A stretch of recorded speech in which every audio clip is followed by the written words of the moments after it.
Buenos días. Please, we will start. Buenos días, bienvenidos.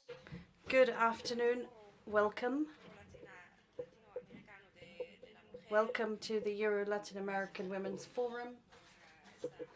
Thank you to everyone for being here today. Specifically, the Vice President of Uruguay. Thank you so much for being here. We really appreciate it. And the co-presidency also welcomes representatives of the Diplomatic Corps, the European External Action Service, and of the European Economic and Social Committee present in the room. So the interpretation will be assured in the following languages: English, French, Spanish, Portuguese, and passive Italian. The time available for the meeting will be limited, so we have to work efficiently to complete the planned agenda, as always with the Women's Forum, because it's always a successful forum. And we will take care for a smooth and effective debate. So the following distribution of the floor is proposed. The guest speakers, they have a maximum of 8 minutes each for the initial presentation. And then the other speakers, depending on the number of the requests, will give you 2 to 3 minutes per participant. And we would also like to remind the members that this distribution is dictated by the need for interpretation, which may only be provided up to the time the meeting is scheduled to end. So we really need to stick to the agenda. And then to those who wish to take the floor during the exchange of views, are requested to raise the hand, please, so that we see you, or to inform the committee secretariat. Then I would also like to give a warm welcome to my co-chair, dear Julia Perry. It's great to have you here again and to see you here also again. So I would like to give you the floor for the first point of the agenda. Thank you.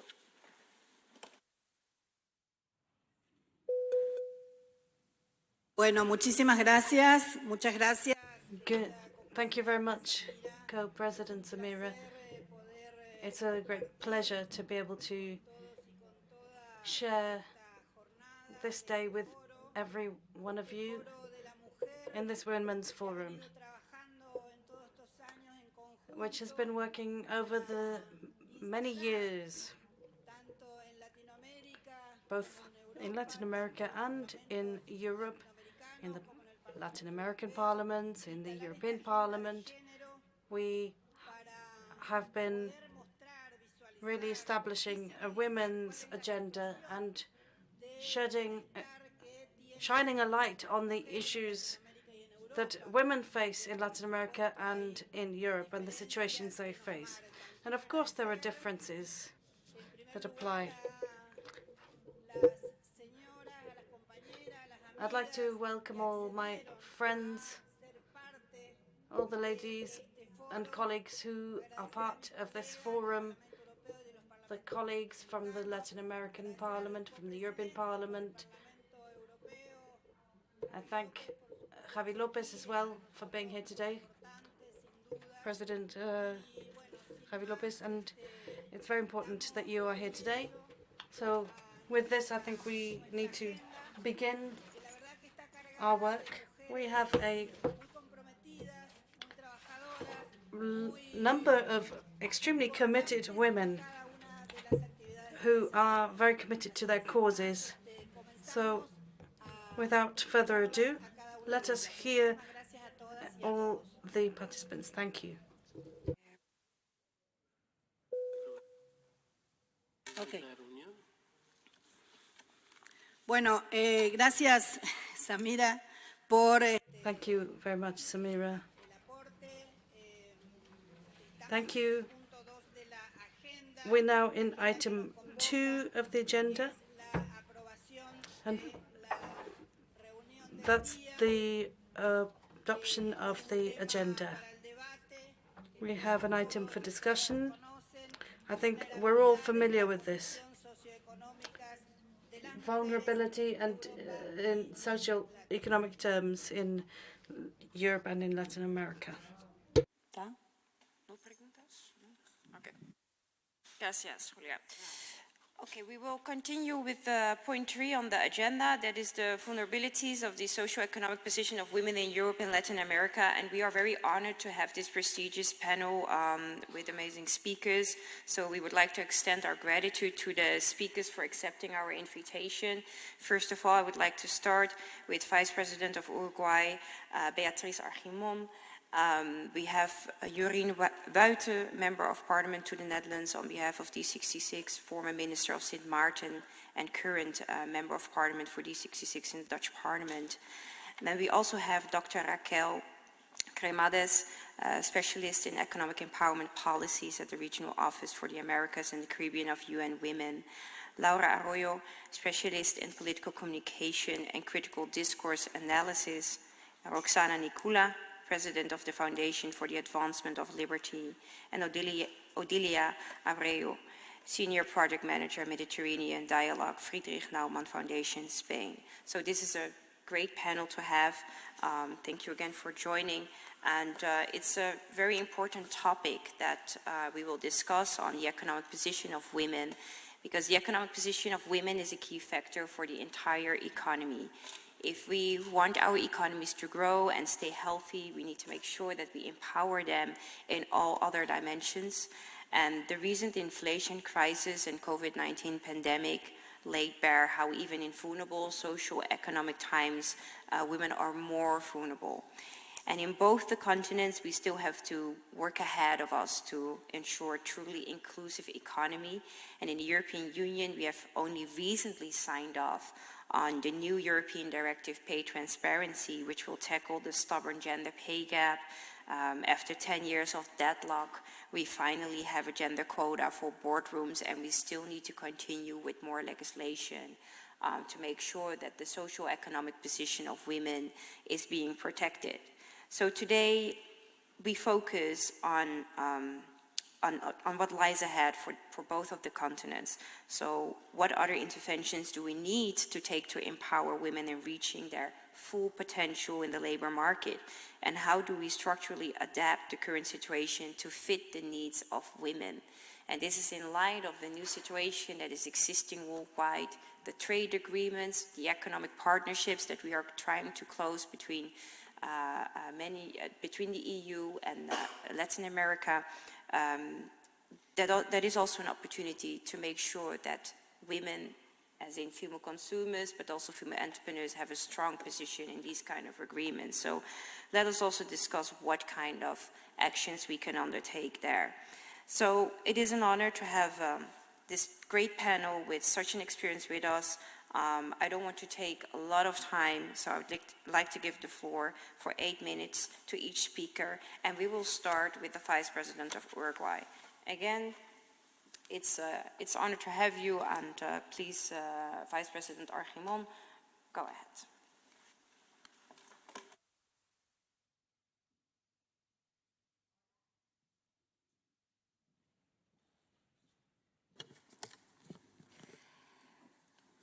Muy buenas tardes. Good afternoon, President. You're present with us today, and that's very, it's great to be here, to have been invited, and it's an honor for me to be able to share my views and knowledge with you today on something that I've been discussing and dealing with for many years now. First of all, allow me to express my joy at being here with you to discuss a very important matter. It's a matter that's not only relevant to women, it's related to human rights, and it's therefore also linked to the quality of our democracies. And the fact that we're here in EuroLat once again discussing this very big topic, the big topic that our public authorities need to discuss. Well, I think it just shows how important this topic really is. Now, as this is something I'm very passionate about, I did want to say that I have written notes so that I don't end up getting carried away in my remarks. And the vulnerability of women and their socioeconomic position in Latin America, Europe, and in the world, I would add, because we know that these inequalities exist globally. Well, I think it's interesting to look at how this is presented. Vulnerability and the position, socioeconomic position, not of women. I'm tired of women being talked about as being vulnerable. Well, women are not a vulnerable portion. We make up half of the global population, and we are subjected to systematic obstacles which put us in a situation of vulnerability. And I'll talk about the Latin American situation mostly. We talk about situations that we see in Latin America where women still face a wage gap, where on a daily basis women are victims of violence. And we know all too much about domestic violence. We know that women struggle to access decision-making posts in international bodies. We are still in the minority. And that's why we need to speedily act to the benefit of the new generations, young children, but also adolescents, so that they can be freer. Socioeconomic position of women is to do with a freedom to choose, of an independence. It's a matter of rights, rights that need to progress now in the 21st century, in a time when we've heard so many cases and we've heard all the information and accusations. This is why I want to talk about women's capacity to access decision-making, to access economic powers, and to take decisions autonomously. We want women to be represented at every level of society, right from the home to financial institutions. We need women to be involved in decision-making about the future of our societies and our politics, because we know that there is a notorious absence of women in these decision-making bodies. Women's empowerment. What are the keys? First of all, poverty and incomes. 29.7% of single-parent homes are poor. So homes where there's just one breadwinner and the main carer, then it's quite often a sign of poverty. It's mostly women in this situation. In 90% of such homes, we have just one woman at the head of the household. 29.7% of these single-parent households are in a situation of poverty, and 90% of these homes are headed up by females.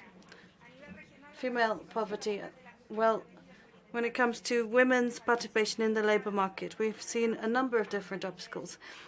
We saw the crisis, the COVID crisis, exacerbating it. Now the situation has been improving, more than 10% improvement. But despite this, we still haven't reached pre-COVID levels. And the gap with male labor market participation remains high, and women are present in just a select few branches, for example, in social services and teaching, to name just a few. Women tend to work fewer hours and have a very heavy burden of non-remunerated work, and don't always have full access to the labor market as a result. And this may seem very obvious if you think about the phenomenon known as, well, this situation that young women find themselves in. They may wish to become mothers they may wish to start a family, but then decide against it because they assess the consequences for their professional development and their future development, and they understand the consequences, and they understand that later in life there will be deductions to the pensions and so on. This is the penalization of maternity. That's a real problem that we're seeing. It's not a minor issue. Access to social security. Well, when it comes to access to social security, only 23.7% of women are fully integrated into social security systems in Latin America. And this is due to numerous different factors that bear on the employability of women. Many women working in the informal sector, in unstable working conditions, domestic service, for example, and the very heavy administrative burden and other burdens that are required if you want to have a formal job, a number of hours, type of contract, and so on, but also the conflicting demands of a professional occupation and non-remunerated work. Well, in my own country, 74% of women are already contributing to the social security network, which was something that proved to be very important for anyone working in the formal sector when it came to high pension coverage and unemployment benefits. We're talking about 74%. And this is thanks to specific policies. Non-remunerated work. Well, this is the essential work that needs to be done in order to maintain life, to maintain the fabric of our societies, and it's a fundamental aspect of any country's welfare and economic development. In Latin America, it's we, the women, who are mainly carrying out this work. Women spend more than three times what men do on non-remunerated work, so 3 times more. Often it's between 34 and 42 hours of work that they were doing in the household. Generally, women on lower incomes are performing more of this kind of work. On average, it can be 46 hours of non-remunerated work. Remunerated domestic work. Well, at the national level, we've got 58 million people working in this sector, women who are largely overrepresented in the sector. And a large share of these domestic workers are working in an informal context. And the data that we have suggests that 4 in 10 women in our region are not connected to the internet, don't have access to the internet, or simply cannot bear the cost of an internet connection. And this is important to note, because when you talk about being connected as a key to education or having access to other services, well, then bear in mind that 4 in 10 women simply don't have access to the internet. This is a problem that affects women in rural areas more. 68% of urban households have access to internet, but it's only 23% for rural households. Women in cities face a different situation when compared to rural areas. And now, to conclude, there are differences when it comes to access to bank accounts, bank cards, credit cards, or the possibility of accessing the bank loan. Those opportunities are much harder to come by for women in the Latin American region. All of this means that women suffer an economic impact, and it simply perpetuates the cycle that we have as a title of this mission, which is the socioeconomic position of women in Latin America and the European Union. We've been trying to tackle these gaps mainly through the activist movements of women led by women in our regions. Politics has reacted. It's tried to implement gender policies. Some people say that gender as a concept doesn't exist, but we have social protection for women's rights, women's participation in business and entrepreneurship, integrated care systems, involvement of women in decision-making, access to finance, access to land, digital access, and and a gender-based focus on taxation and other aspects. Now, we have a new strategy in the ODS for the empowerment of women and children, so that we can avoid leaving more than half of the population behind. Now, the reason I'm citing all these statistics and studies, and I'd like to stress that these statistics come from studies that have been carried out by the UN Women's Organization, so these are official data. Well, women's participation not only generates wealth, but there are multiple benefits linked to this, because women tend to spend their incomes on such areas as education, healthcare, food, and this means that we reduce poverty when we have a role to play, when we have a say. And this is why economic participation of women in the economy is a positive thing. So I thank you for allowing me to participate in this forum. And I wish to express my own personal commitment. I've been an activist for many years, and I've been fortunate enough to learn a lot from many powerful women across my continent. And I think it's very clear that we need these aspects to be taken into account by public policy, public decision-making, and it needs to be at the very heart of decision-making processes.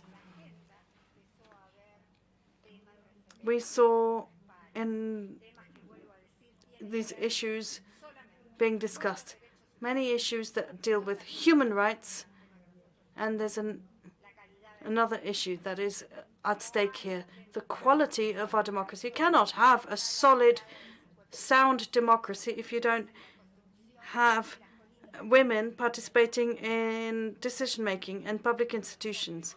Women, together with men, need to construct our societies and our lives. So I want to continue to shine a light on all these differences that exist and plead for a fairer, more equitable society that will bring in an era of greater peace and that will bring benefits to all citizens, male and female. Thank you for your attention.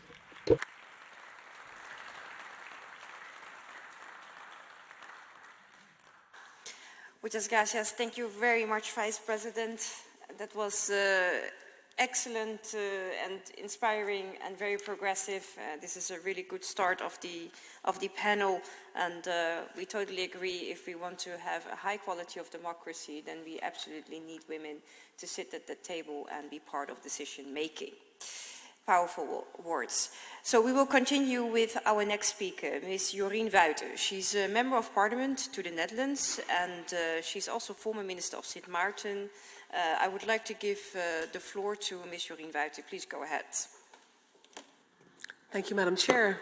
Distinguished parliamentary colleagues and other guests, it's a great honor to be here as EU Rapporteur for the Netherlands, Kingdom relations and their relationship to the European Union, on behalf of the Dutch House of Representatives indeed.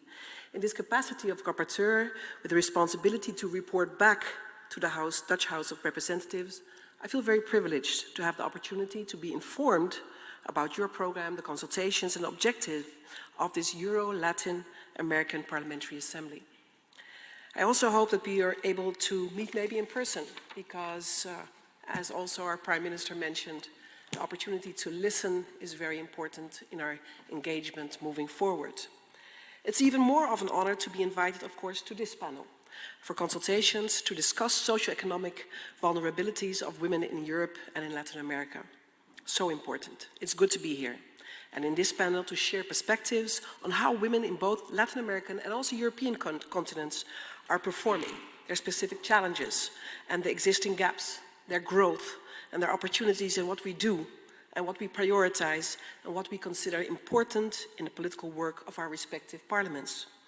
I'm sure we have indeed, as Madam Chair and my previous speaker already emphasized, the shared beliefs to work together to invest in women's economic empowerment, to further reach our goal towards gender equality, poverty eradication and a more inclusive economic development, and to also safeguard democracies. Women make enormous contributions, not only to our economies, varying from healthcare, from education, as entrepreneurs, in supportive, unpaid work to support extended families and community life in our neighborhoods. So valuable if we only acknowledge and recognize that. I'm so excited when I see young girls picking up the STEAM subjects, where we can then also see that we can venture out to other sectors such as education and healthcare as the predominant sectors. It's so encouraging to see them indeed advancing and using their talents in the interest to these new innovative sectors. Dear audience, time is short for my indeed 8 minutes introduction, as the chair mentioned, to this panel debate, and I will definitely not be able to cover all aspects. So for my contribution, I will focus on socio-economic position of women here in the Netherlands, in the European Netherlands, as well as the Dutch Caribbean islands of the Kingdom of the Netherlands, and therefore part of the LAC region. Esteemed colleagues, thus women in the Netherlands earn an average of 13% less per hour than their male colleagues. Even though this wage gap has narrowed slowly in the recent years, it is still too slow. And to discuss the broader inequality between men and women on the labor market, the Minister of Social Affairs and Employment recently announced a broad social dialogue and targeted measures to achieve more equal opportunities for women. For example, indeed, a quota has been set this year, last year, for more women at the top in the boardroom. And young parents have also been able to take partially paid parental leave for 9 weeks to ensure shared responsibilities in work and also family-related responsibility. National legislation is also being prepared in response to the EU directive on wage transparencies. European companies need to provide information on how much they pay women and men for work of equal value. Companies must take action if the gender pay gap at their company exceeds 5%. This new directive also includes provisions on compensation for victims of wage discrimination and penalties for employers who break the rules.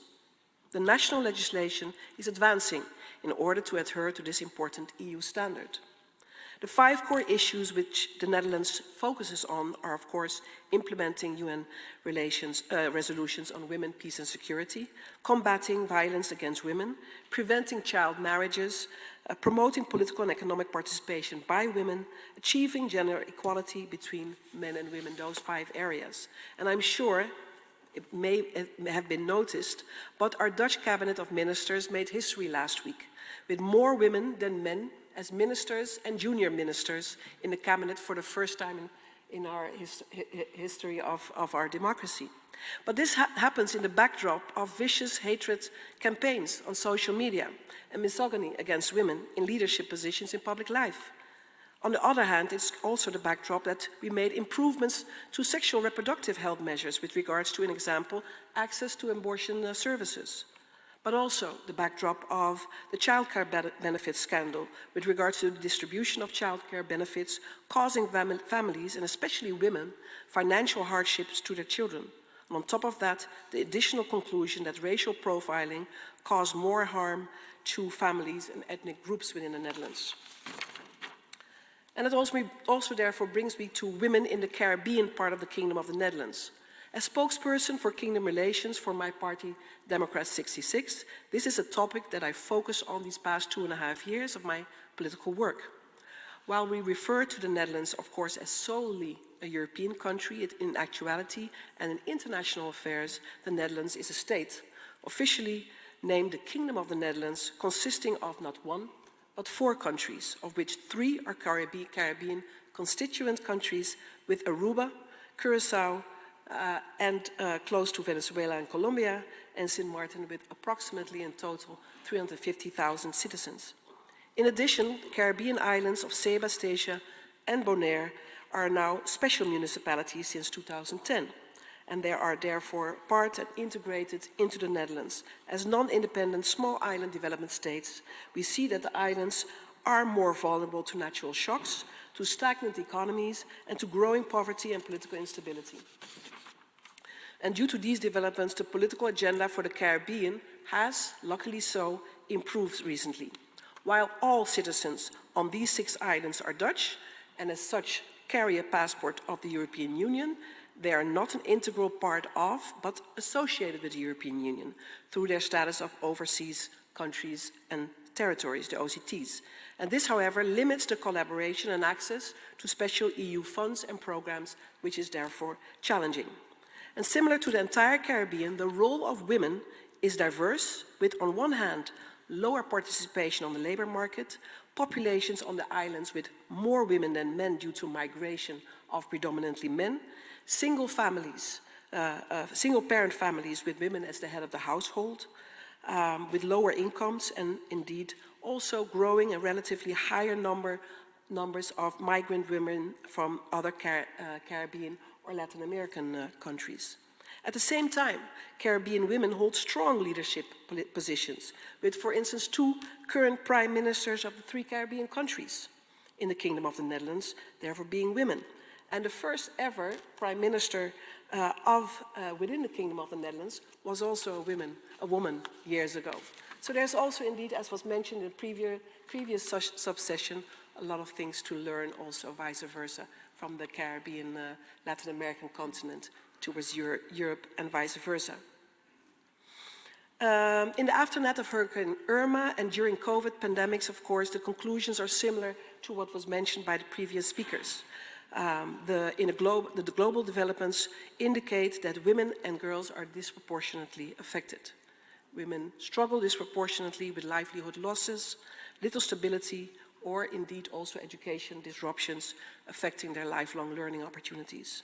The good on the Caribbean islands is that gender gaps in secondary and tertiary enrollment have been reduced, and we actually see that girls are more likely to graduate than boys. It's now being referred to in the Caribbean oftentimes as a boys' problem. Due to increasing poverty on the islands with challenging social livelihoods, also due to domestic violence, and we see an uptick also of children and young girls ending up in foster care. And I have to think of a young woman with enormous talent, Venezuelan descent, got stuck in the system, ended up in a refugees center here in the Netherlands, therefore definitely being challenged. I lost track of her, and I wonder whether she was able to follow her dreams and reach her maximum of her potential entering tertiary education, or whether she took the choice to indeed to be married in order to solve her informal position. And that is the challenge that we see, especially in the European and in the Latin American and the Caribbean region. In addition, we of course also know that indeed Amnesty International publishes critical reports, for instance, about the humanitarian situation of large numbers of 17,000 Venezuelans seeking protection in Curacao. And that challenges us as Kingdom of the Netherlands, securing human rights and a minimum to basic needs that are necessary and are required under international treaties. It is based on this persistent poverty and inequality that we see that socio-economic policies need to be enhanced and supported. And that has been indeed more center in policies and political life here, also in the Dutch Parliament. For instance, the sustainable socio-economic development for the 6 islands is becoming more prioritized after COVID-19, with indeed educational measures and investments seen as necessary priorities. But also indeed improvement and the lowering of costs for childcare support and the introduction of a so-called social minimum to combat poverty and to adjust wages and social benefits to guarantee a legally set basic income for families, also oftentimes with women at the helm of these families, especially on Bonaire and Ceiba and Sint Eustatius. That is a very dominant and important political issue that we're currently addressing. Now, so therefore my work is to control the Dutch government to make more haste to introduce these and other educational measures to enhance emancipation and indeed socio-economic development, and ultimately also ensure that the livelihoods of women and girls are advanced, access to vital critical educational facilities, opportunities for lifelong learning are further supported. Very critical choices, and we are at the crossroads to indeed ensure that this accelerates in the years to come. Esteemed colleagues, so we therefore acknowledge the gaps as well as the goods and indeed also the risks, and we should seize opportunities that I'm curious to learn about in your respective region and also in your respective countries. My closing argument, therefore, is to put women and girls at the center of policy solutions and to ensure that we close gender gaps through indeed, first of all, also advancing the participation of women in entrepreneurship and catalyzing the presence of women-led businesses in the economy and in the formal economy and out of the informal economy. And to indeed narrow gaps in women's access to finance, therefore, and indeed digital technologies, so that you can indeed minimize risk of vulnerability, not of women, but of the position that indeed that they're in, and to maximize full participation in the interest of an inclusive economy and indeed in the advancements of the freedoms and democracies that we indeed all care to support. That's probably beyond the 8 minutes, Madam Chair Lady, but thank you for the opportunity. Thank you so much. I look forward to the consultations and to getting to know you further. Thank you. Thank you.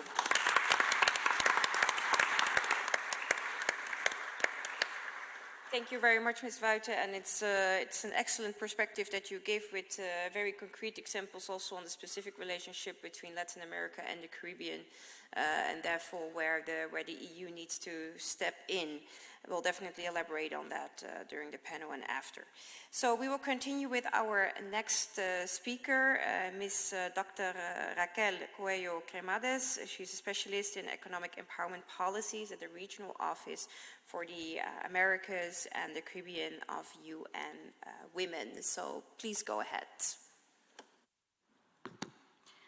Bueno, muchísimas gracias. En primer lugar, pues quiero... Thank you very much. Can I begin by congratulating you on this EuroLat Women's Forum? I think it's absolutely crucial to maintain this space alive within EuroLat. So my thanks and congratulations to the co-presidents, Ms. Samira Rafaela and Julia Argentina Perrier as well. Thank you for all of your joint efforts. Also the colleagues from PANE, Ms. Rimon, and the Julian Witt from the European Parliament as well, and all the members, honourable members,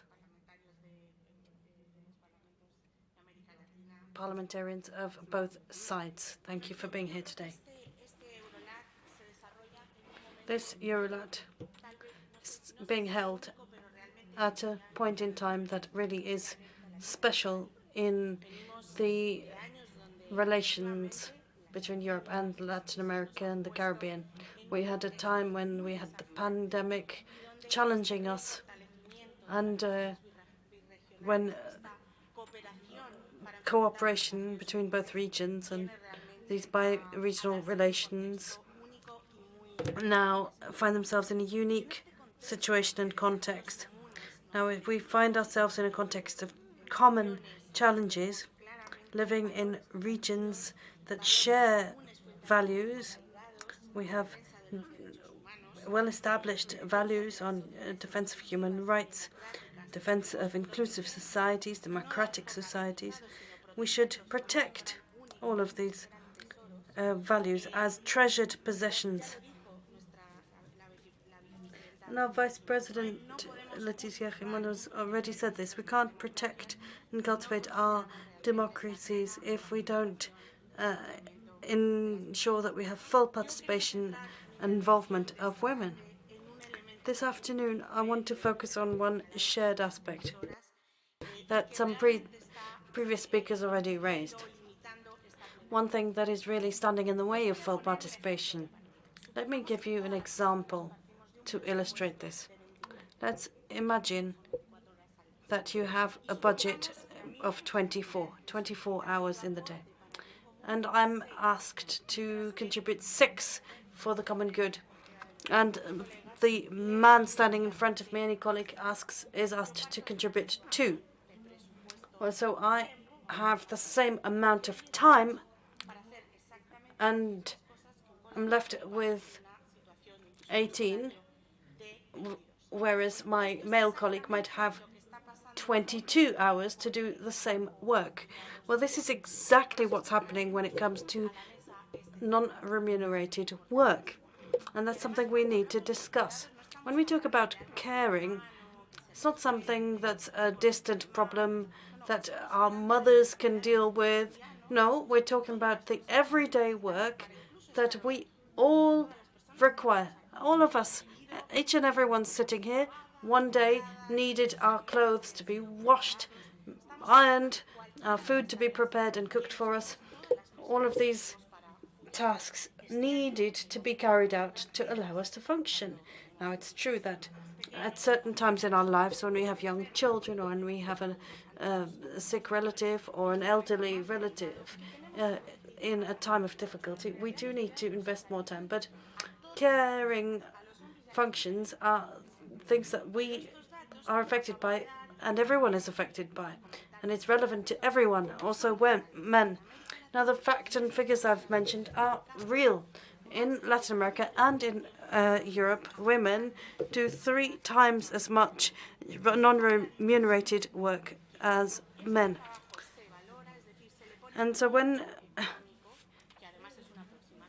and obviously we're talking here about an estimated figure. You can't have an actual figure put on it, but when you do put a figure on that work, then it's about 20 to 25% of GDP. It's not a minor issue. It's a lot of work that's being done. Moreover, in our societies, we also face more new challenges.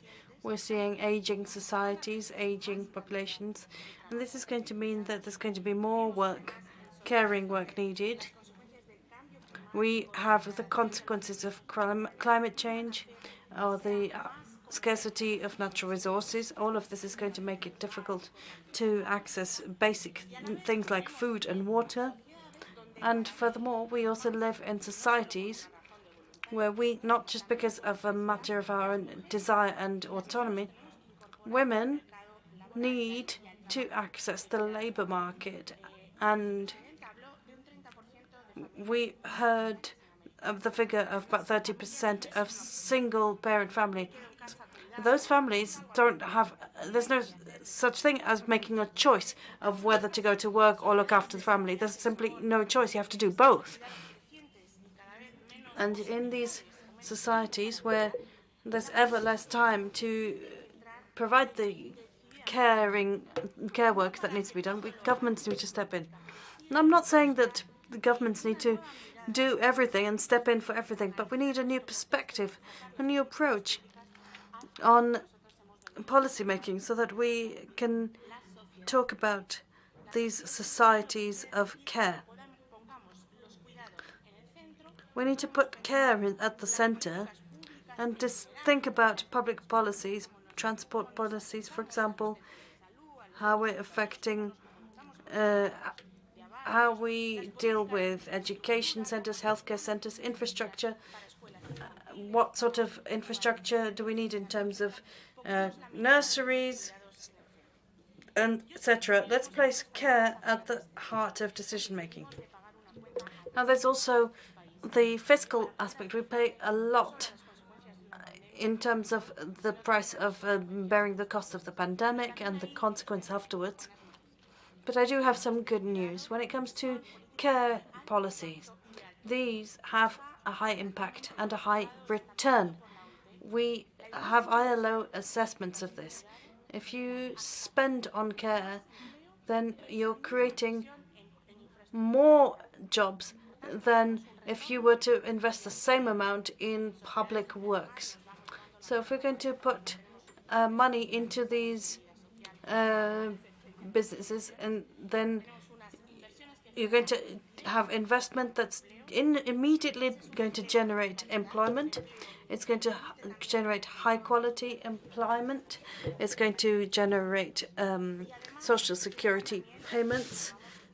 And secondly, there's going to be the second benefit, which is going to really strengthen the people who will get the care they need, for example, nursery, school education, or ensuring those benefits that derive from that. But also you're going to have an elderly population that's receiving the care it needs, and that's going to bring down healthcare expenditure in turn. So there are many, many positive effects when it comes to this. And we know that the employment impacts are significant. We know that there are many, many jobs in the sector that are generally carried out by women. And when it comes to strengthening our bilateral ties, I'd like to congratulate two initiatives that have been launched. I'd like to welcome these two initiatives. The European Care Strategy that's been presented by the European Commission. It was presented in September. It was adopted by both legislators, Council and the European Parliament. And there's also the Latin American strategy, the Buenos Aires commitment that was made. And it was about care work.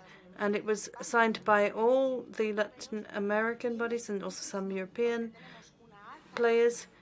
And so we have a strong political consensus on the need for policies in this sector. And with CPAL and other different organizations, civil society bodies, we're seeing a regional pact for care.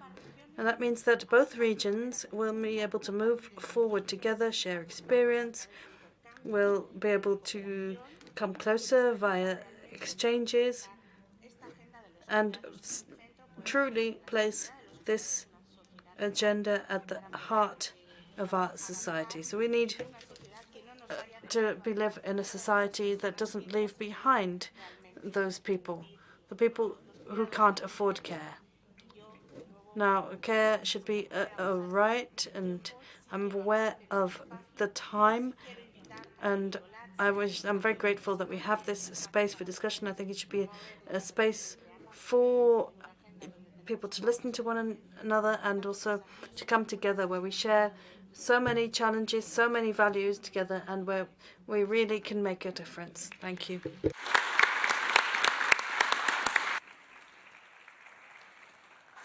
Muchas gracias. Thank you very much, Dr. Coelho Cremades. And I totally agree. It is very important that we create these spaces where we are having these conversations. Then I'll continue with Ms. Laura Arroyo, specialist in political communication and critical discourse analysis. Please go ahead. Buenas tardes a todos y a todas. Muchas gracias.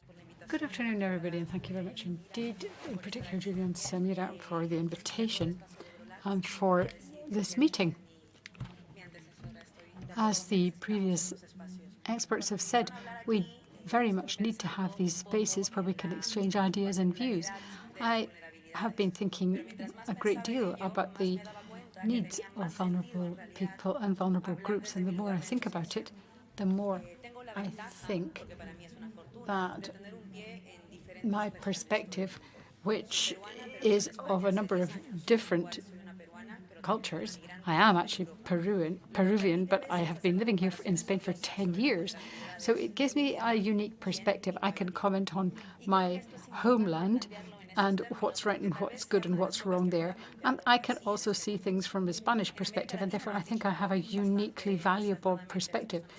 In Latin America, as many of the previous speakers have been saying, there is actually particular vulnerability affecting women. But it's also true that these vulnerabilities are not always the one and the same for each woman. It's not just a feature of being a woman. There are other different issues which can affect women and indeed other people too. And some people can suffer multiple vulnerabilities and discriminations.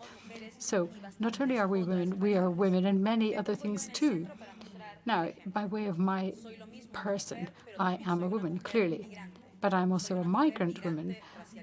I'm a migrant woman who is from the south of Latin America who lives in Europe. Now, these are all different factors, different variables when you add them together that put me in a certain pigeonhole, basically, and put me somewhere in a chain. If you're going to operate it as a hierarchy, a chain, a hierarchy of vulnerabilities. And some of these vulnerabilities are extreme and severe, and others less so. Obviously, people are discriminated against because of their ethnicity, their origin, their race. And we can't escape this, but we've also got to be aware of the fact that women are vulnerable for so many different reasons and features and factors which all interact. And this is true of Latin America, the same as it is of Europe. Where would we be if we didn't have the welfare state? Women in Latin America would be in a very powerless state if we had no protection. But the reality is we have much less access to many rights, which, by contrast, are actually well entrenched and enshrined in Europe. For example, I come from a country where abortion is not a right, and I live in one where it is. Now, that is a huge distinction in terms of vulnerability from one territory to the other. And it's equally true that from the perspective of being in Europe, there are a lot of migrant women who have no access to a whole host of different rights. The first one is the right to be, because during the pandemic, we saw time and time again that certain groups of people were much more vulnerable. We saw this illustrated on a daily basis, that there were people against whom the dice were loaded and they were paying the price. There were, of course, female carers. They are women, many women in any event are carers in one way or another, more formally, less formally. There are also women who, to stay at home, they had to teach their child, they had to cook, they had to shop, they had to look after other family members, they had to do the washing, the cleaning, they had to remember to get this, that, and the next thing for whoever. And this is all work which basically doesn't figure in the equation. I don't know whether this happens to you, but it certainly happens to me. And whether or not we have a partner of any sort, there tends to be an assumption that maybe we will know what's in the freezer and we will buy what's necessary if there isn't something suitable. That's also work, that's also caring, and yet it seems so simple. So there's so much that caring encompasses, and there's so much that our lives encompass, and this was all highlighted sharply in the pandemic times. And from my perspective, of course, the pandemic was a crisis period because there were many women here who had no papers and who were living in informal situations. Therefore, they couldn't access many of the rights, even the most fundamental rights to which any living being is entitled. So it's important to factor this into the agenda for feminism. The actual right to be, to exist, and to have your being and your existence protected is something which is very relevant. And therefore, precisely because we're talking about the need for care and the provision of care, I would just like to say something about the other side of it. There's a contradiction between capital and work. The two don't dovetail. On the one hand, we have capital, time. Women need time in order to care, and they have to sacrifice time. They have to work much, much harder if they want to be a parent and they want to be a dancer, for example. And they're probably not going to be able to sleep 8 hours in their own house, but they are actually entitled to have these rights respected. And the contradiction between capital and time, capital and the right to exist, capital and welfare, capital and work, capital and existence is a very poignant one for many women, and it's a very clear one. It's ultimately an absolutely fundamental one. And the most flagrant one, arguably, is the contradiction between capital and environment in the widest sense of the word, because we're all trying to protect our land, our families, our places of origin, and all too often there are major multinationals which are setting up in our landscape, and there are many women who are expelled from their place of origin, and they're exploited in very many different ways. They can even be assassinated, but they could certainly be exposed to violence and exploitation of sexual and other types. So there are many vulnerabilities which exist because of the way the economy operates. Women may have to use their very bodies to defend a territory which is no longer theirs, but they feel viscerally that they must defend it. Now, for example, the climate crisis and the heat waves that we have experienced. The figures are absolutely terrifying. I think we've all experienced this on a personal basis. We know it's been baking hot. We know that we need to do something. But what we need to do is also put it on the agenda of issues pertaining to women. And we need to resolve the contradiction between capital and the environment. All too often, these women are the victims of the system. They're evicted from their lands. They even have to migrate to foreign countries, and they're treated as, at best, as second-class citizens, maybe third class, maybe worse. Many aren't able to work. They have no rights, so they work on the black market, anything in order to earn a bit of money, and they're probably doing caring work in any event. And a lot of the caring work that's done here does fall on the shoulders of migrant women who are not properly remunerated. It could be work of dignity and value and proper remuneration, but it mostly isn't. It does not command the salary which it should. It's not part of the formal economy, and these people have to do this work because they're not considered to be citizens. So this is another vulnerability which is imposed on them.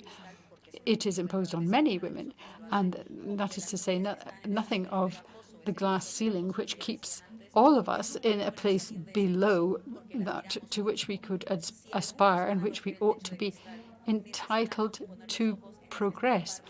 Therefore, these are all matters which have got to be put firmly and squarely on the centre of our agenda, because all the work that women do is work, and all of this serves to highlight the structural inequalities which exist. In talking about inequalities, we're not talking about a homogeneous space. We don't all experience vulnerability in the same way. I am in a privileged situation, for example, because I'm in this meeting and I can address you speaking into this microphone. There are millions of migrant women who couldn't even dream of being able to articulate their thoughts in this way. So there are all kinds of different vulnerabilities, but there is a clear intersection. There's a point where they all do meet. And this is why we need to tackle the whole question of equality, women's rights, and democracy, because we can't speak of democracy unless we have rights and entitlements and protection for all the population, not just for half of it. And the reality is that amongst the female population, there are some who might be a little bit better off, and there are others who are infinitely, infinitely worse off. That is their reality. It isn't even a question of class necessarily or race necessarily. It is a question of gender. It is at times a question of territorial provenance. In my country, democracy is valued, but the women in Peru are now standing up against the regime which is in force there because they feel that their political rights are not being respected. And being a politician is, of course, a privileged way of standing up for your rights. You can stand up for your own and those of many other people as well. So we need to recognize that there are, as I said previously, many different vulnerabilities. We need to focus on care, on providing for and remunerating care, and we need to focus on regularizing the residence rights of millions of people so that their right to live and exist is protected, so that they actually have even something as fundamental as a residence permit. Thank you. Gracias. Thank you very much. So we will continue with the next speaker, Ms. Roxana Nicola, President of the Foundation for the Advancement of Liberty. I give the floor to you for 8 minutes. Thank you.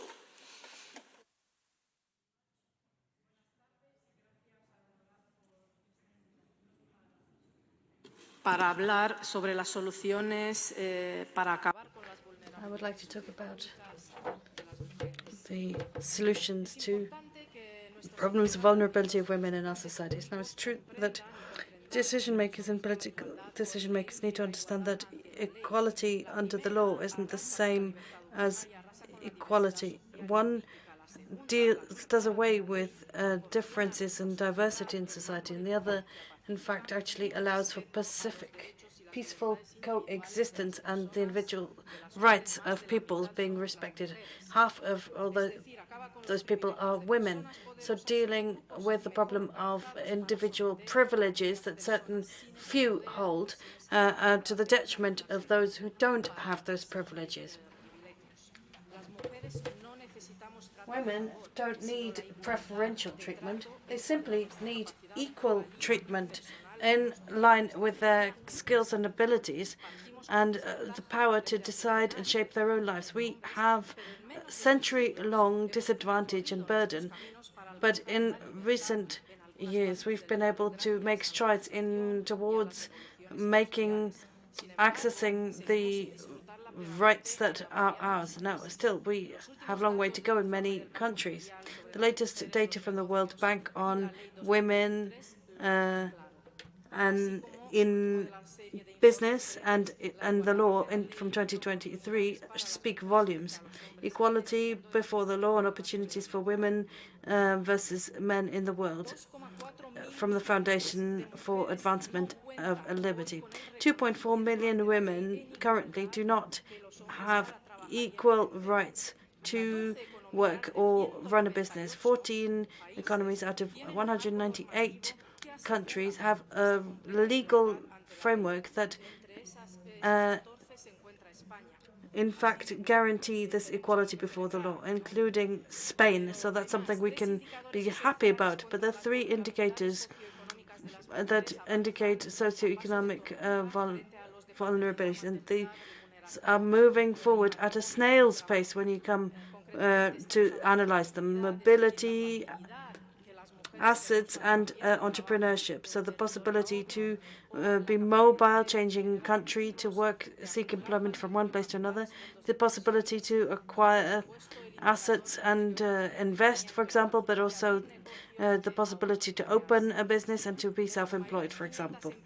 Out of the 500 largest businesses in the Fortune list, only about 53% are led by women or have female board members.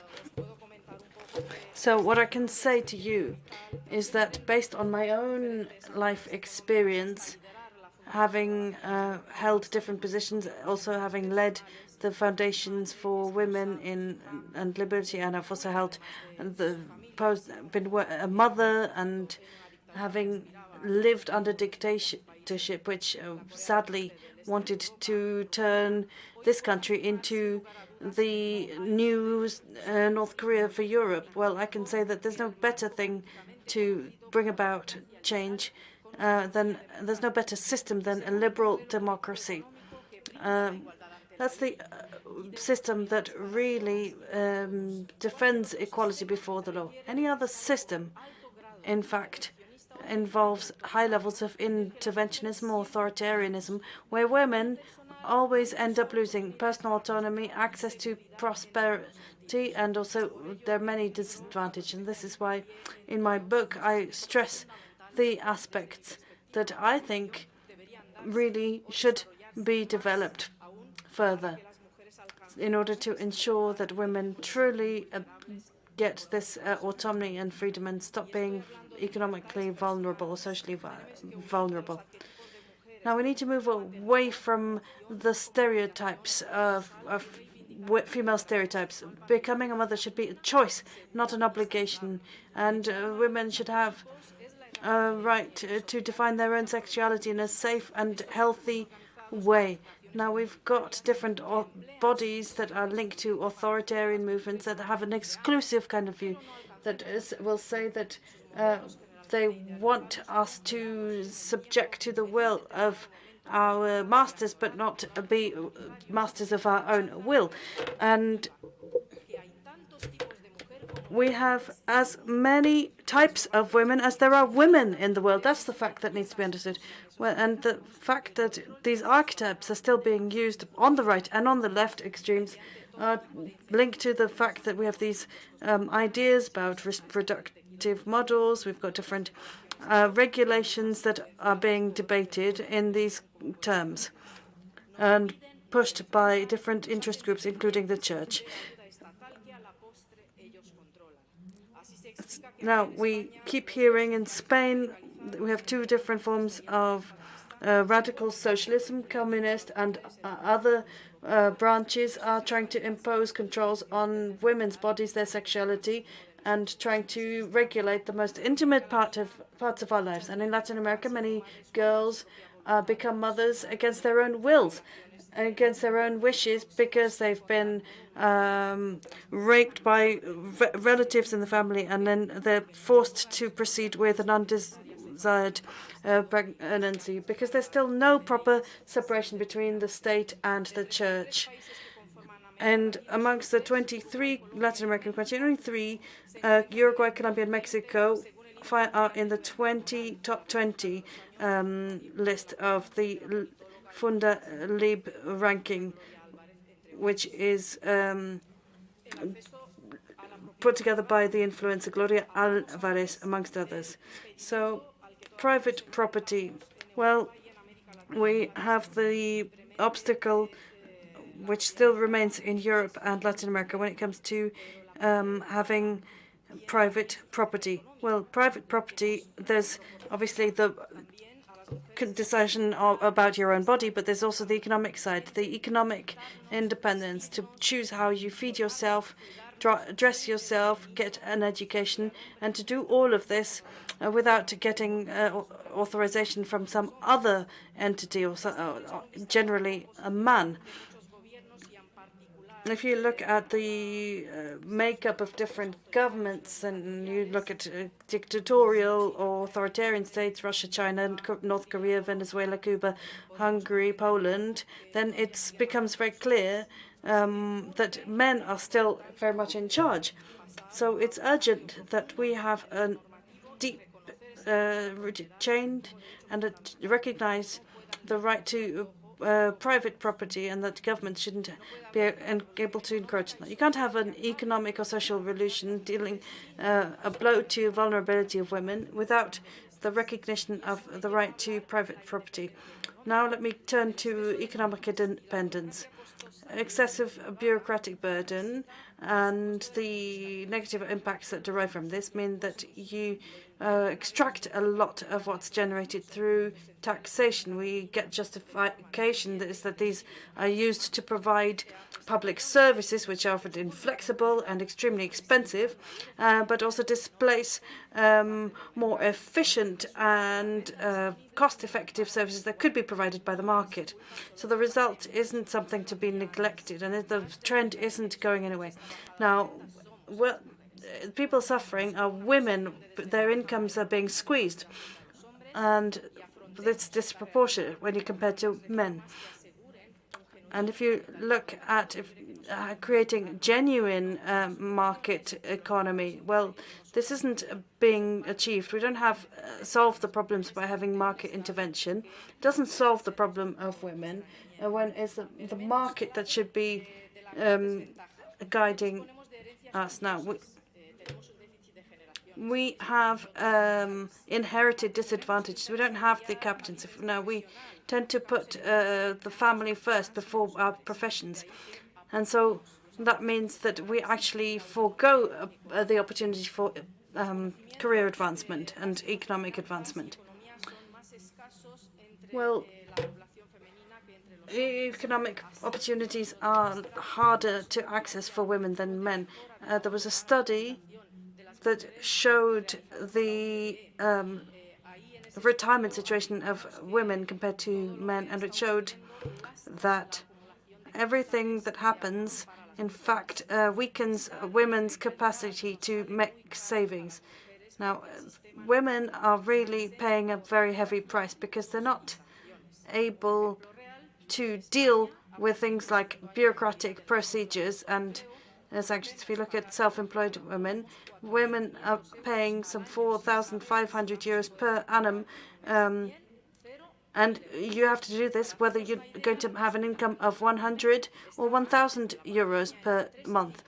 And this was happening before the pandemic. And the current model is clearly punishing all those on lower incomes. Running a business is expensive. It's nothing for people of a modest income or poor people. Well, that's where you find a lot of women. That's where you find a lot of women. In Spain, 36% of all self-employed people are women, and female employed people that have been closing the gap, though that gap has been closing. But if we look at the figures for Argentina, for example, you have a 40-60 split. According to Bloomberg, we can be pleased about the fact that in Argentina, but 20 businesses run by women tend to do better than male-led businesses, and the gap is about 20% there in terms of turnover. If we look at figures from Mexico, it's about 19% versus 23% in Brazil of the total business population that's in female hands. Now, there's some good news as well. Costa Rica, for example, there are more female business leaders than men, 60 versus 40%. Why is this? Because the less bureaucratic, the less regulated a society is, more money can then be left for the citizens themselves, and the better their opportunities to start a business become. So if you don't have a free market, then you have all these artificial barriers placed in the way of the poorest in society. So my final point, access to education and culture. The activist Malala Yousafzai once said, when you are robbed of your pens, that's when you realize just how important education is. Things like education, culture,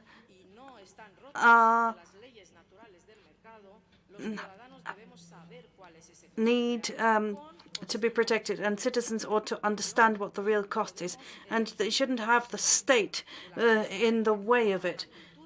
Access to education, culture, free culture, with professional movement, and that really will deal with the problem of vulnerability and women. Well, we have this limiting curriculum which just perpetuates the ideas that are promoted by trade union movements and political movements. And while we have state-sponsored, centralized education systems that promote the current system, rigid systems that aren't governed by competitive principles, without equal opportunities for poorer students to be able to make a choice, so they're not simply saddled with what's left for them. Well, without that, we won't be able to make changes. Education is far too important to be left up to bureaucrats and politicians. Liberal reform is needed. We need the principle of universal access to a free market that's governed by competition. So we need full control of our bodies, our minds, our property and capitals, and the fact that the law isn't protecting us yet today, we need to fight for that right. So we have it tomorrow. Thank you. Thank you very much for this excellent presentation. I would like to give the floor to our last speaker, Ms. Odilia Abreu, and she's a Senior Project Manager at Mediterranean Dialogue Friedrich Naumann Foundation in Spain. And I would like to ask you if you can please stick to the 8 minutes so that we still have some time left to have a debate here with the participants. Thank you very much. Please go ahead. Buenas tardes, señoras copresidentas. Good afternoon, co-presidents, members of Parliament, Senator Rafaela, Julia Perrier. Good afternoon, all members of Parliament, representatives, experts, and other ladies and gentlemen with whom we have the pleasure of sharing time and thoughts this afternoon. It's a great pleasure for me to be here this afternoon to participate in this forum on women's rights. This is a space which is extremely important for us to be able to build on our relationships across the regions. As Samira Rafaela has already said, I represent the Free Foundation, and it's one of the German foundations with a presence in some 60 countries. In the Madrid office, we represent Spain, Portugal, and Italy, and other Mediterranean areas. But of course, we are expanding our relations with other countries, and we're working in a large number of sectors, about 30 different sectors, political and social dialogue, which encompasses a wide range of areas. We've already observed, I think, that there's a tendency to focus on lists, hierarchies, and rankings. And this is something which I think is interesting. The psychosocial ranking of women, of course, often reflects the reality of women, be it in Europe, Latin America, or the Caribbean. The ILO has calculated that women are paid some 20% less than men for doing the same amount of work. Secondly, we would need 132 years to get rid of the gender gap, as the World Economic Forum has said. And then Roxana's talked about the World Bank report and about the gender divide. 2.4 million women of working age don't have any sort of equality of opportunity in economic terms, let alone others. As Laura has also said, this varies, of course, across regions. I grew up in Venezuela. My family was originally Portuguese, and so I straddled the two continents too. I've also had the opportunity to live in Germany, Spain, and the Netherlands, and therefore I can observe that there is a global reality which is the same for women. Despite differing circumstances, the global reality is the same. Difficulty in work-life balance, gender pay gap, and that doesn't make any difference whether you're in Wilhelmshaven or in Madrid or wherever. These are all facts of life for every woman.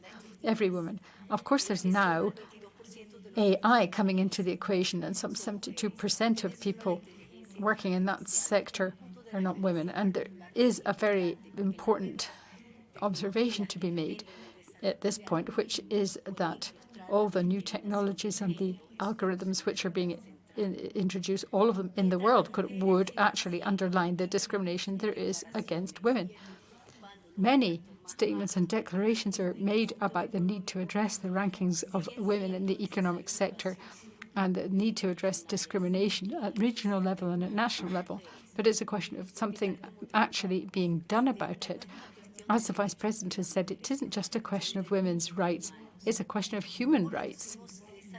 And as Laura said, this gender gap will take 132 years to fix, and we therefore are talking about children who are not even thought of, let alone born, who will still be suffering the same discrimination, who will be coming to the EuroLat Forum and talking in the same terms as we are. And therefore, we need to address the synergies which we can potentially identify across the public, private, civil society sectors, because we share the same concerns and worries. We come from different cultural and regional contexts, but we share the same concerns, and we're aware of the need to build on our cooperation across the regions. That's the only way we can really drive social change. If we exchange good practice, best practice, and experience, we can actually take forward the whole discourse on women's rights and on equality. And this is so important to me. I think everybody on the panel has actually spoken in a very illustrative way of the differences between the two regions and what we could do to address it. We need to, for example, to start with women and girls, young people in general, and we need to make sure that young women have the right competences, communication skills, and that they have the right skills to thrive in society. There are many synergies out there, as I said, so we don't have to create everything from square one. It isn't a question of starting from zero. As I said, I'm working for the Friedrich Naumann Foundation, but I also worked for Looking Forward and for other institutions that focus on equality and promoting women's rights. And that was more industry and society focused. And I've been involved in the Madrid office of that operation too. And therefore, I can see that across the Mediterranean world and more widely, there are shared concerns across society.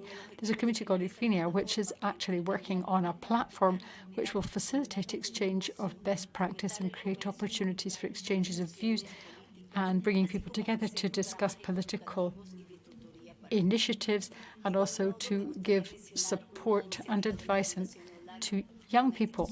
The EuroLat Foundation, which is very close to my heart, which has worked a lot in a number of these areas, has established a Women's International Network, and it has played an important role. The Venezuelan rhetoric, Karen Ginsburg, has said that migrant women are the protagonists of the 21st century.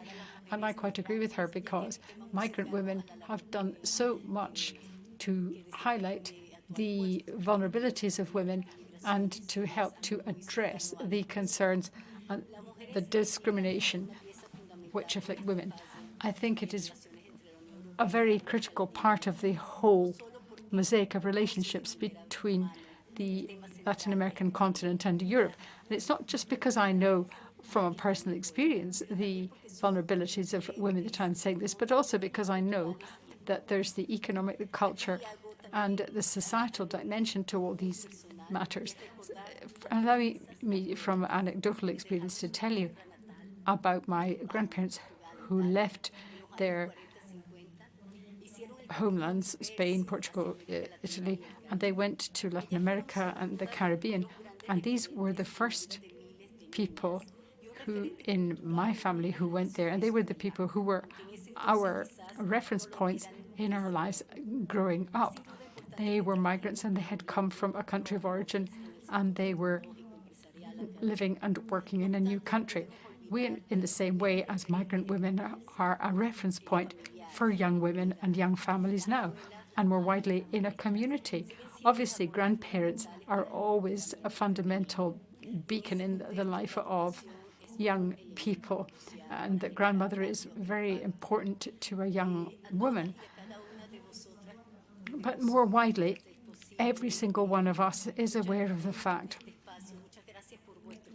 that we must keep the focus. As Maya Angelou said, each time a woman stands up for herself without knowing it possible, she stands up for all women. Muchas gracias por vuestra atención. Thank you very much for your attention.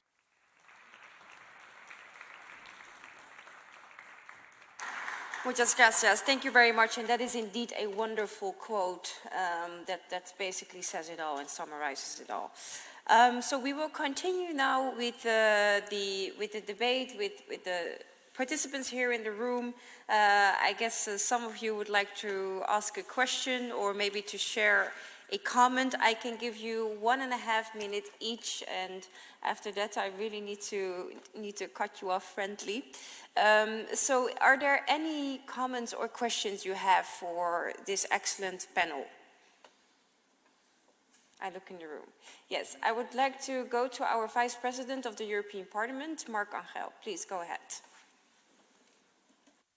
So thank you very much to all the panelists for these excellent presentations.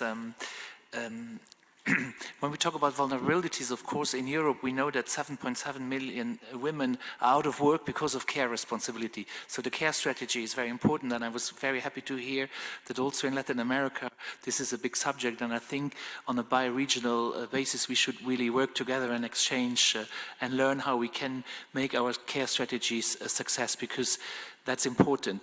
But I'm also very much worried about all these women who are in work, but in-work poverty is also a subject, and it hasn't been addressed today. And therefore, I do not agree with one of the speakers who says that we shouldn't intervene, that the market will regulate. We have to intervene and we have to regulate. I'm very proud that in the European Union we have now a directive for decent minimum wages. This also helps a lot women, because we know that women are always employed in this underpaid sectors. I'm very proud that we had a regulation on pay transparency, where we also try to tackle the problem of the horizontal. You know, there are sectors where women are employed; they're always paid less than sectors where men are employed, and we try to bring that together. And I think this is something which is very important. And we cannot leave all this to the free market. We have to intervene because equality is important. And then the last remark, I was also very happy to hear the links we made with women's rights and democracy, because we see everywhere, we see this pattern. First it's migrants, LGBTI rights, women's rights, then it goes to democracy, rule of law, fundamental rights, and there is a link, and therefore this is good that we discussed this here today, and I'm happy to see that you all agree on this attack which is done, and those who want to keep us in patriarchy, we have to fight them. Thank you. Thank you very much, and I think we can all agree. Then I would like to give the floor to Gonzalez. Please, Monica, go ahead. Monica Gonzalez, please. Thank you so much, Chair, and I will continue in Spanish. Gracias, Thank you, Co-Vice President of this forum. Let me congratulate you on the choice of speakers and mixing the origins and the faces, and I think it really shows the diversity of women in Europe, Latin American, Afro-descendant, and different origins, but with the same purpose of building a more inclusive and egalitarian society. Let me just echo what the representative from UN Women said.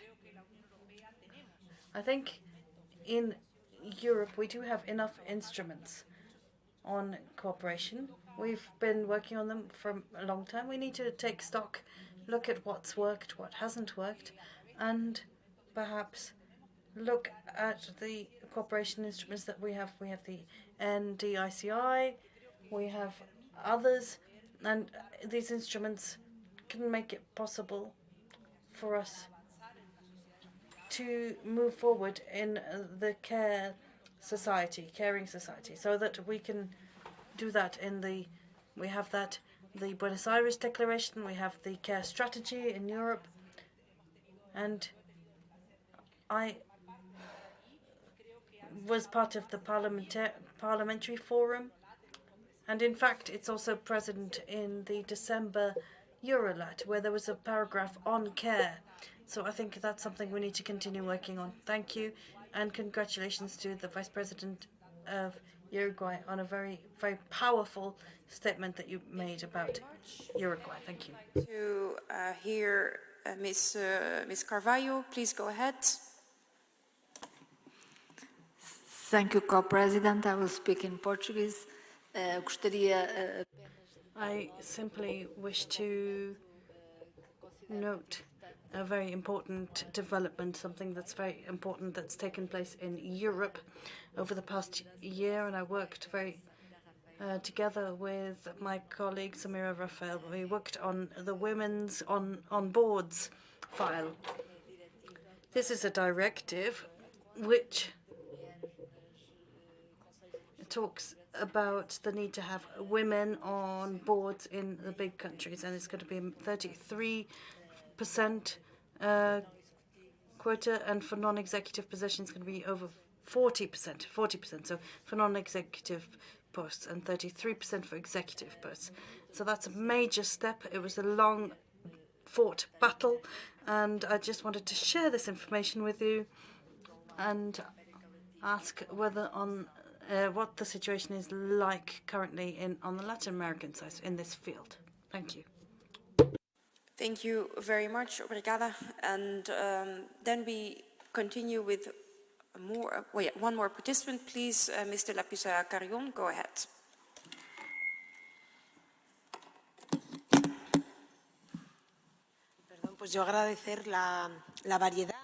Thank you. Well, I think we've had a great deal of variety in our statements, and I think supporting the vision of women and building our society together with women. And I thank Ms.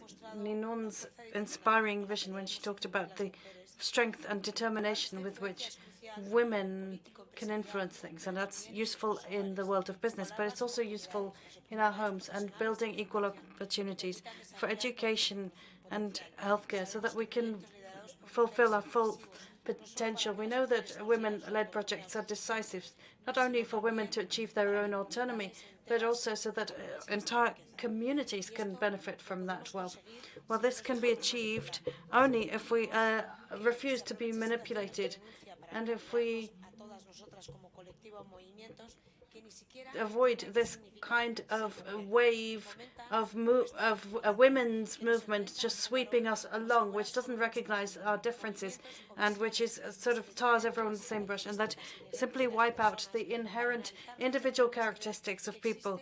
We need to understand that there shouldn't be some sort of competition amongst vulnerabilities. It's much more respectful to look at individuals, to look at differences. Yes, these differences exist, but what do they mean? They don't mean anything. What does it create? It creates inequality. And we understand that equality before the law isn't something that's been achieved everywhere either. Thank you. So then we continue with Ms. Rodriguez Peñero. Peñero, please take the floor. Muchas gracias, Presidenta. Y en primer lugar, thank you very much indeed. Can I thank all the speakers for their very good presentations? I think one of the common threads that we heard in the different speeches was that there is a connection between equality and democracy. Indeed, that's something I can agree with and subscribe to wholeheartedly. But there's also the weight of and burden of care work and how this prevents women from playing their full part when it comes to their economic empowerment, which is a key to their emancipation. Now, I wanted to ask about the role of education in order to try and tackle this form of discrimination. When it comes to care, we see that problem arising right at the start in early childhood, during childhood. But I think that can be done in the family, but there's a role to be played by education as well. So I'd like to ask whether on the Latin American side, how this is being viewed, whether there's something that's being analyzed, and if so, then how is this being tackled in teaching? I think Rosana Nicola talked about raised teaching and education. I think public education really is key. It is can guarantee equality and it can level differences that exist. And so I wanted to hear your views from the experts on the podium. Then we have, yes, Ms. Corregido, please go ahead. Hola, buenas tardes. Thank you. Good afternoon. I'd like to say one thing we concluded in the Sustainable Development Committee was that there is pre-existing inequality that is at the origin. So just as you had the pandemic making the poorer people feel even poorer, and this same trend exists elsewhere. So if we don't solve the issue of equity and equality for when it comes to gender equality, but also amongst nations and democracies. In Latin America, we have democracies which are suffering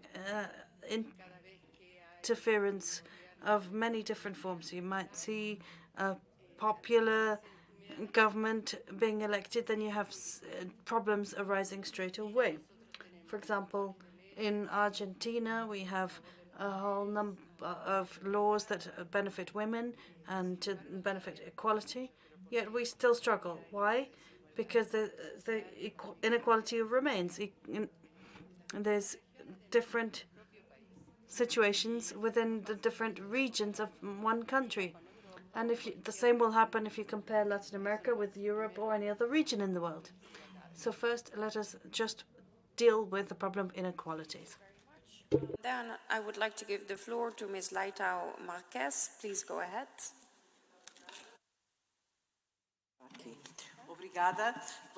Thank you very much. I'll make my comments in Portuguese as well. Could the speaker speak closer to the microphone, please? I support Raquel's proposal. Can you please speak closer to the microphone for the translation? Thank you. I'd like to support the bi-regional Pact for Care proposal. It's very interesting that we discussed care both in the Social Affairs Committee but also in the Economic Affairs Committee, and this means that there's a cross-cutting element to this, and there's an impact that's going to be felt in many different areas. I worked on the European Care Strategy, and I think I felt that we should have gone even further than we did in our strategy. We stayed at a very general level. There were few tangible proposals. It wasn't even a pact as such. The idea of a pact wasn't included in the strategy. So I think we should continue. We should have this bi-regional pact, if we can call it that, build it together and have a very focused approach on specific tangible measures and promote it on both sides, as indeed some speakers have been doing today in the Economic Affairs Committee. So thank you very much for that proposal, and I support that proposal. Obrigada. Thank you. Then I will go to the last speaker, to the last participant. No, unfortunately, I need to close the list. Okay, sorry. So we have only two now, and then we close the list. So I'll give the floor to Ms. Rodriguez Ramos. Please go ahead. Gracias, Presidenta, y también. Thank you very much. I, too, would like to thank all the experts who are here this afternoon for their presentations. They've been extremely inspirational, and I very much appreciate that. I think that they've also all highlighted the reality that we experience on a daily basis, be it in Latin America or Europe. There are economic and social disparities which amount to clear, persistent discrimination on the basis of gender. And this is, of course, linked, as the Vice President said, to the whole concept of democracy. The reality is that there are more autocracies than there are liberal democracies across the world. And women have achieved many rights and broken through many barriers and ceilings of one sort or another in democracies. But in autocracies, the same is not true. Women have to fight for their rights every single day and have to defend them tooth and nail. In the EU and in Latin America, we are aware that there are serious challenges and attacks being mounted on our rights every single day, and women are always the first victims. Therefore, there's a whole plethora of different agendas that we have in our work in Europe and in Latin America, but the agenda of equality and women and gender, over and above any kind of ideological difference of view, brings us together, and we have to stand up for and defend the rights that we've acquired in the European Union where they're under threat. In Latin America, in many places, you're still fighting to achieve them in the first place. I won't be much longer, Chairman. I just want to say that we're going to be implementing the first directive on violence, gender violence, and on caring and on economic rights. And so this forum is extremely important as a forum for exchange of views and exchange of inspiration amongst us. Then we will go to Ms. Rodriguez Palop. Please go ahead. Muchas gracias y muchas gracias por haberme. Thank you, and thank you very much indeed for giving me the opportunity to take the floor despite my late arrival. I really would like to thank very warmly the experts who have been here to share their knowledge and experience with us. I very much appreciate it. I think that we're living through a veritable revolution, which is led by women. There's 7.7 million women who have left the job market in order to look after carry out caring responsibilities. 8.9 million women in the EU are doing caring jobs, and so they're not working full time. The men in equivalent positions are a fraction of the number, and therefore we really do need to tackle these issues, but the institutions are not doing so. So we do need to make sure that the necessary corrections are introduced into the public sphere. We've discussed this in the European Forum, looking at a directive on wage transparency. And in Spain, we've looked at a number of decrees and pieces of legislation on the wage gaps. The question of care, this is not something that we can just approach from the perspective of formal care as opposed to informal care. It's something we need to address in a much more horizontal way. It requires intervention in the market and in industrial and business policy. And I wonder whether it's going to be possible to perhaps get a bit more of an overview of what has been done in detail in, for example, Uruguay and other countries to tackle the question of the wage gap and industrial policy. Thank you. Speaker Ms. Firminia.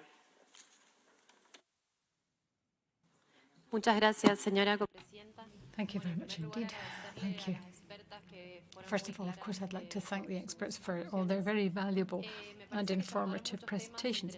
We've encompassed a lot of different concepts like care, the interface between all the different discrimination strands that women experience. We do need to address this as a matter of priority. We need to stop and think why it is that we are all exposed to political violence as well. This is something which we need to address, and we need to go into more detail, I think, on this in our democracies. Many of us are actually also exposed to other types of abuse and find our rights undermined and flouted. And so we really do need to really need to work to defend and promote our rights, our ideas, ourselves, and get all our rights recognized. We have actually had legislation in Argentina on violence against women for quite some time, and there is a clause on political violence specifically. There was a vice president who was elected by the people who was exposed to an attempted femicide. And this is something that we've really got to address because there's far too much misogyny, too much violence of this sort, and it's something we need to devote a great deal of time to discussing together. Thank you. Your questions and good comments. So I would like to give one more opportunity to our panel to respond to a question or a comment that you think you can respond to. Unfortunately, I can only give you a maximum of 2 minutes to respond. And I will start with the Vice President. Please, Mr. Argimon, go ahead.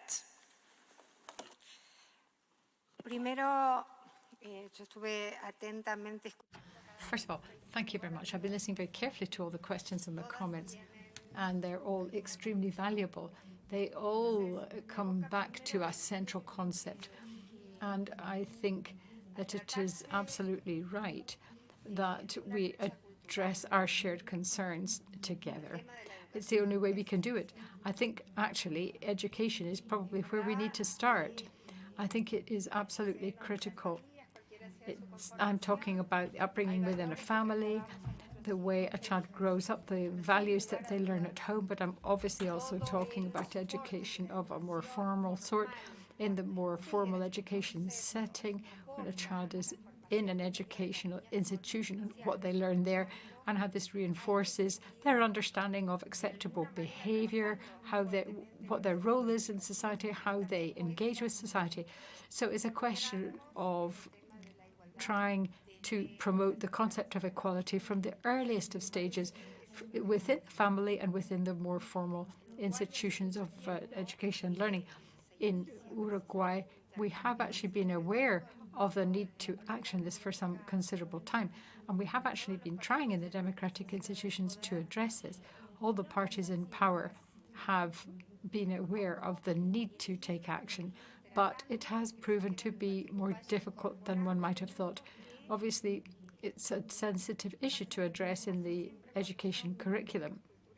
It's a cultural matter, and society is sensitive to these things. Society does, of course, move on, but it always takes time. We have been consistent in our focus on this team, but it is something which will take time to change. Of course, it would bring about a huge revolution, but we can get there. It just is taking time. In terms of Uruguay itself, we have been looking at legislative initiatives for some time, and as you will know, all the legislation that we have is carefully drafted so that it encompasses the cultural sensitivities that we have in our country. But of course, it will provoke certain groups. And people are sensitive. For example, fathers are sensitive, for example, about certain matters, but most of them are not very involved in childcare, for example. So this is something that we need to factor in. And the legislation may be good in draft. It may even be good enough on the statute book, but it's only effectively as good as the funding and the enforcement and the implementation. And that's often where it can fall down, because we don't necessarily have the budget on the line, and we don't necessarily have the means to enforce it, to implement it, and to ensure that the change that we've legislated for really takes place.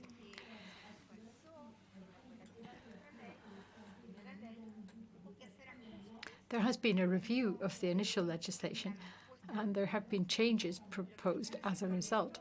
So what this really amounts to is that we now have some new legislation which introduces a number of changes, and it is to some extent a response to the concerns that were articulated by carers about the impact of the original legislation and the inadequacies thereof. Of course, we're discussing a lot of different issues, and it is very important to see them in their context and to see that progress takes time and that it's a question of prioritizing in a democratic system, but that in our democracies we can see that even in a democracy, there are people who have a greater good fortune than others, but that in general terms, human rights are the umbrella protection that all individuals should have and to which they're all entitled and which society has got to guarantee. Thank you. With the next speaker, Jorien Wuiten, please go ahead.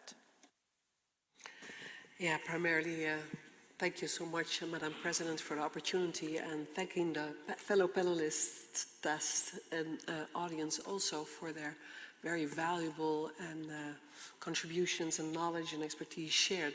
I think it's very inspiring and very encouraging, because what all share and have in common, of course, is that that final push is necessary to ultimately achieve equality.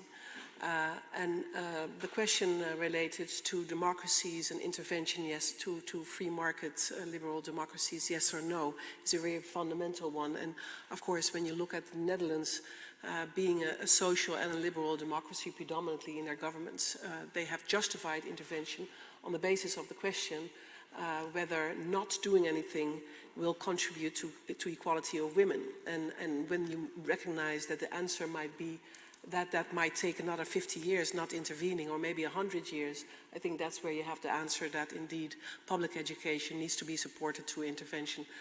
Indeed, quota needs to be supported and encouraged. Equal pay has to be supported through legislation, and that is considered to be the main responsibilities of our respective parliaments. So I think, of course, it is maybe too premature to judge its effects, but in the Netherlands it has been introduced in 2022. We will monitor and evaluate the progress of these legislative interventions in the years to come, to see whether indeed it will result ultimately in a more accelerated pace to that level of equality that we need. once we see it as opportunity and not as threat, but as opportunity for further development, emancipation, and also wealth creation, I think all obstacles or barriers should be, should evaporate ultimately to accomplish what we need to do. And I think what I've noticed with the colleague panelists is that you are enormously inspiring, enormously engaged in this subject. So I will surely also take this message and all your experiences and these good practices back to the Netherlands and include them in the reports to share with our other 150 members of our Dutch Parliament. Thank you so much for the opportunity, Madam Chair. Once more, thanking the audience and also the colleague panelists for this opportunity and the information shared. Thank you. Yes, thank you very much. And then we continue quickly to Dr. Raquel Coello Cremades. Please go ahead. Bueno, también agradecer todos los comentarios. Thank you. I too, of course, would like to thank everybody for their comments and their reactions. I think that the regional approach is, of course, a very good one. Obviously, we are completely committed to that.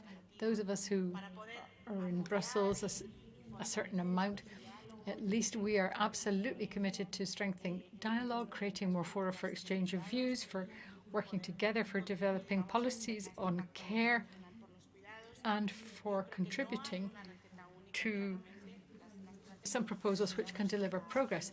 I think that there isn't a single solution, there isn't a single way forward, but I think there are some common strands on which we could be working. We work on the 5 R's basis, which the ILO recommends, and that is recognition of what is possible. There are women who have been doing unpaid, unremunerated care their entire lives long. Therefore, they don't have health care, or indeed, they may not have social security protection because they've been working in the informal sector to reduce. So there's a lot of investment that would actually reduce the amount of time that women had to spend on caring if we had good investment. For example, if there were community laundries, that would help. There are a lot of investments which would mean that women could save a good amount of time. The same is true of public services. Again, public services could be reappraised because they need to be accessible to the whole population, irrespective of whether or not they're able to pay. And there are many people who can afford to pay for care, and they do so because they can't necessarily count on adequate care, in their opinion, from the state provision. So we therefore need to look at the balance between the private sector and the public sector. After all, the public sector's role is to redistribute and to make sure that rights and guarantees are given to everybody. Then compensation, recompense. People need to have appropriate working conditions and representation. We need to be able to ensure that the people who are actually providing care can speak out, that they can vocalize and articulate their thinking, their thoughts, their fears, their concerns, and can defend their autonomy. But we need also to listen to them. And we need also to listen to the people who are receiving care. The recipients are also important. I think that the Latin American countries would probably concur on these principles and that basic structure of approaching the issue of care, and I hope that we can work together in this in the future. Quickly to Ms. Laura Arroyo, please go ahead. Muy rápido, hay muchos comentarios que me gustarían abordar, pero me voy a quedar. Thank you. There are just a few points that I'd like to make, but I don't want to take too much time. I'd like to say from Ms. Corregidora that there were a lot of things which were very valuable. I'd like to start by saying that the first thing that I think is that there are different vulnerabilities of women across the territory depending on our race and our class and where we live. But that doesn't sow disunity. I think it's simply a statement of fact, a statement of the sort of inequalities that exist. the same with violence. There are different types of violence. We know that. And what we need to do is tackle all these things. But we need to know that they exist. We need to call them by their name. And that's then when we can move on to tackle them. Then there's another key point, which is education. I quite agree with that. I'm no expert in education. I'm an expert in political communication. But there is a connection there. I think that education in a society is vital. And I think people spend a lot of time in school. And I think that in the media, of course, we play an important role because the media are often peddling myths, discriminatory myths about women. And that is something which can then become entrenched systemically in society. And it's simply not acceptable from the point of view of gender policy. So we've really got to be able to make some progress, and education is definitely where we need to start. But of course, the media have equally got to address that, both at a more regional and a global level. We've also got to look at the question of political violence, as some colleagues have mentioned, and that is really vital because political violence is a type of machismo, and that sort of violence being perpetrated against women is totally unacceptable. When we're subject to political harassment in the political domain, it is not just because we're women, it is because we are individuals they deem to be vulnerable, and we therefore have got to stand up against this collectively, because we must stand up against it if we possibly can as an individual, but we need all the collective support that we can muster. And therefore, we have to stand together. We need to bridge any ideological, political, racial, national divides that may exist, that differentiate. We need to come together and we need to stand together to fight for these principles, which should bring us all together, because they undermine us where we're not tackling them, and they stop women going into politics, and therefore we need to stand together and fight for action here. It's so important. I am concluding. It is actually an integral part of the democratic debate, because keeping women out of politics basically signs a death warrant of democracy. If democracy is full of, in inverted commas, quote unquote, is full of violence and oppression and harassment of women, it's no proper democracy. O'clock, and we also need to respect the time of the interpreters. They will not stick for long anymore, so I would like to ask our last speakers to stick to the time. So I will continue with Ms. Nicola. En efecto, muchísimas gracias. Thank you very much. I can be very brief. I'm pleased to see that everyone here agrees that the framework we need to move in order to achieve equality before the law is a liberal democracy. That's something we have to really defend tooth and nail. And we need to ensure that we have access to quality education and free education for children in our countries. It's worrying what we're seeing in some countries. That people who are getting an education have better opportunities, fewer risks of social or economic exclusion in our societies. So we need to learn a bit more and reject all the models that don't work. Sometimes we idealize systems and believe that they're better, but I think it's learning from practice that will also shape the framework itself. So I think that's the reasoning I want to promote. I don't think we should be blinded by any kind of ideology. And simply to recall what happens now, what's happening in Afghanistan with women and entrepreneurs, women entrepreneurs. Right now in Afghanistan, they've banned all businesses linked to female care, whether it's hairdressers or beauty parlors, that kind of thing. All of that's going to be banned starting today. And we will continue with our last speaker, Ms. Odilia Abreu. Please go ahead. Ha habido muchas intervenciones. Well, there have been many speakers, but One thing I'd like to raise is that something that brings together your statements is democracy, freedom, and care. And there was a lot, and education was mentioned, especially in Latin America. In Latin America, girls in primary education tend to be in schools, but only about 60% conclude their secondary education. So that's where care really starts to have a negative impact.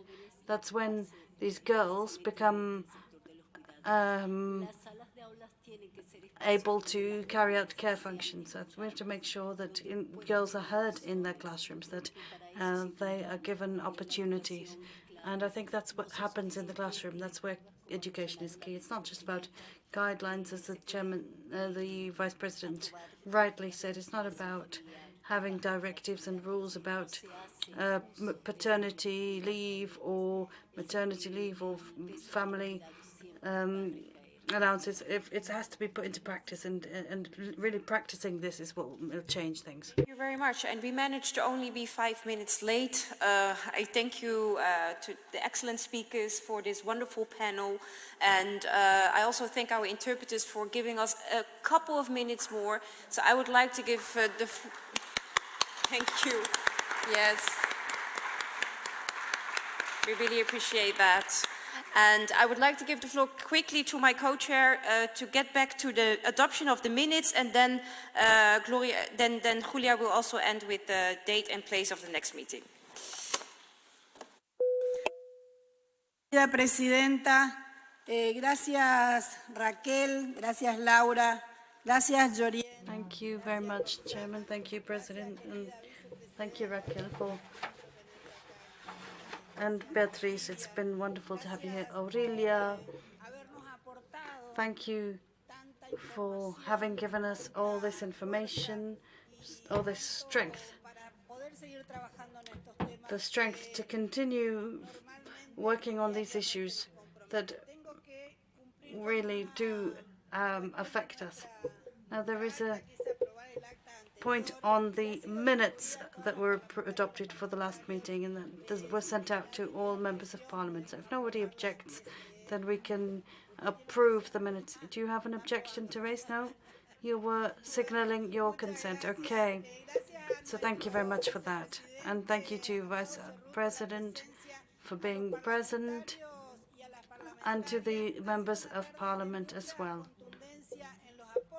We've had very rich contributions from all 6 contributors: human rights, the rights and demands of young people, the issue of technology, digital technology, the digital debate which came up, environmental capital, time capital, work capital, but also the dealing of disadvantage. There was a wealth of information, a wealth of different elements that were raised that we can all continue to work on in each and every one of our parliaments. Thank you to each and every one of you, and I'm sure that at the next assembly in November in the Dominican Republic, we will be coming back to these issues that affect women, that deal with gender, that deal with diversity, that deal with migrants, and affect and are relevant to each and every one of us. Thank you. There was a point 4 on the agenda, so we should not forget about mentioning to you that that the next meeting will take place in Santo Domingo. That's not bad, I would say. So we will have it in the second half of this year, and then we will see each other in Santo Domingo. And there is a request also from our Vice President here of the EuroLat to then do the closing. Please go ahead, Mr. Cañas. Muchas gracias, Presidenta. No, simplemente era... Thank you very much, President. I just want to thank you for this forum. I know it's a lot of organizational work goes into holding this event. So I thank Stefania Busquet as well. She's been working very hard on this, and I wish to thank her and congratulate her on her massive organisational work and the hard work that she's put in. All right, I wish you a good evening. Thank you.